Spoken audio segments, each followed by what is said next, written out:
Welcome to LatinPerDiem. Today's episode, the fifth in the series, is on Vergil, Eclogue 1, lines 11 through 13. Non eque dinvideo miror magis undiquetotis, us quadeo turba turagris en ipsa capellas, pro tenus aegera ganc etiam vixti terraduco. Notice once again that this is in dactylic hexameter, and there were a number of elisions between equidem and invideo, between usque and adeo, and between ago and honc. Remember, an elision occurs when the previous word ends in a vowel or an M, and the subsequent word begins with a vowel or an H. And elision, or the combining of syllables, can occur. If the elision does not occur, because the poet doesn't want it to, that is called hiatus, a gap, or breathing, from the verb hio, hiare, which means to gape or to yawn or to breathe. You might be wondering about this she-goat here. Just be patient, it'll all be explained in due time.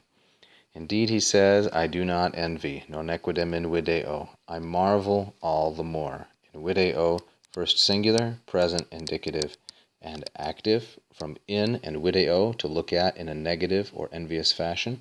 And mirror, all the same, except the voice is passive, because this is a deponent verb.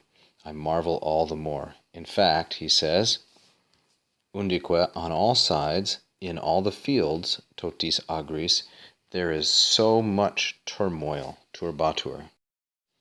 Agris, totis, masculine plural, and ablative, the ablative of place where, and usque, adeo, and undique are all adverbs. On all sides, to such a great extent, usque modifies adeo, since an adverb can modify another adverb, turbatur, there is chaos.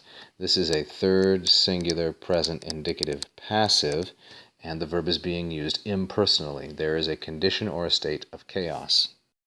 Now we're almost to the goats. En, which is a synonym of eke, behold or lo, and for you Greek students, this is idou.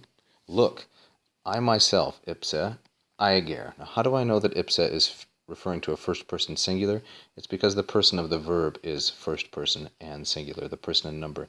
I myself, with difficulty or scarcely, lead my she-goats. I lead them straight ahead.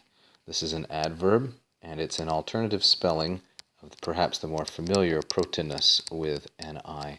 Notice here, aeger, masculine singular nominative, is an adjective that modifies ipse, the subject of the verb. But as is often the case in Latin, when you have an adjective in the nominative, as this one is, it's best to translate it in English as an adverb.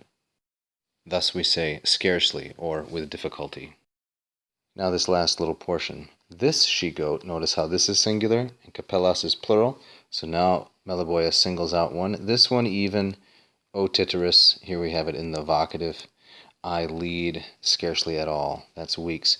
Notice the synonyms of duco and ago, and the adverb weeks, which is synonymous with the adjective aeger, used as an adverb. This one goat, titeris, the troublesome one, I can scarcely lead at all. Instead, this goat just wanders off.